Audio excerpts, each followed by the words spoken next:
نن سه شنبه د 1402 هجري شمسي کال د جوزا یا خبرګولي 9 نیټه د هلمند ولایت په مرکز لښکرګاه ښار کې د نجات بشر دوستانه انکشافي موسسې په مالي ملاتړ د انتاني ناروغیو شل بستریز روغتون پرانیستل سو.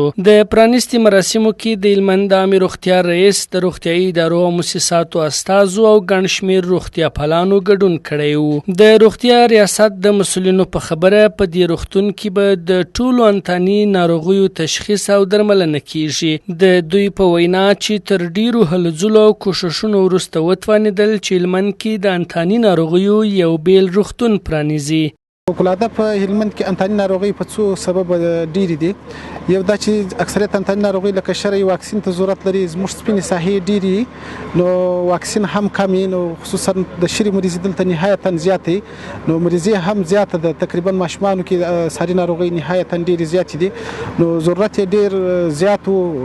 بل د دې ترڅنګ موږ ته د ځینې همسایه ولایتو لکه غور، روزګان، همدارنګه د کندهار ځینې ولسوالۍ مریضان راځي.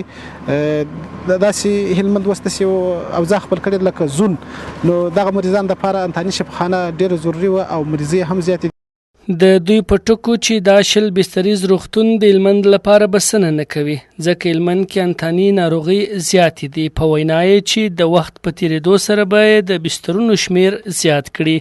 نو دا روغتون چې دی شل بستره دی د فی الحال دپاره څونه ابتدایي حالت یې دی نو چې اول موږ وګورو چې که مریضان ډېرېدله ظرفیت به انشاءالله نور هم لوړېږي.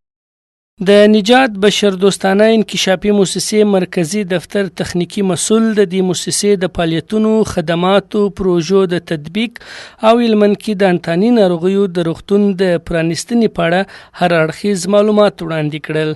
هغه د دې پروژې عموما د ټولو کانټراکټونه شپږ میاشتې کېږي نو موږ هم د دې په اساس باندې د سازمان له طریقه د دې پروژې شپږ میاشتې قرارداد شوی ده چې شروع یې په 11 د مې باندې ده او ختم د دې قرارداد په 10 نومبر 2023 تاریخ باندې د دې ختم ده. کومه یو چې موږ د عامه روغتیا وزارت ته تقدیم کړې ده د دې پروژې چې هغه د وزیر صاحب له امضا څخه وروسته جناب رئیس صاحب په لاس کې لویږي او دی به بیا عملا زموږ سره همکاري د پروژې په تطبیق کې یعنی کوم قرارداد چې له WHO سره شوی دی یا د عامه روغتیا له وزارت سره شوی دی دې ته خپله RHDO مجمن ده چې دا قرارداد مطابق موږ خدمات دلته مخکې یوسو. د انتاني ناروغیو د روغتون ولایتي مسؤل بیا سکون راډیو ته وویل چې دې روغتون کې به د 38 تنه طبي پرسونل او پرمختللي ماشینري په مټ د بیلابیلو وایرسي او انتاني ناروغانو تشخیص او درملنه کیږي. شل بستریزه شفاخانه ده او د ټولو انتاني مریضیو تداوي دلته کیږي بغیر TB.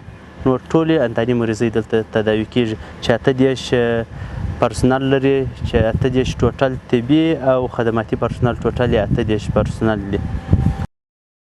روغتیا پالان بیا د روغتیا په برخه کې د روغتیايي خدماتو د پراخوالي او خلکو ته په معیاري ډول روغتیايي اسانتیاو باندې ټینګار کوي او غوښتنه کوي چې لا هم باید خلکو او ټولنې ته زیات کار وشي.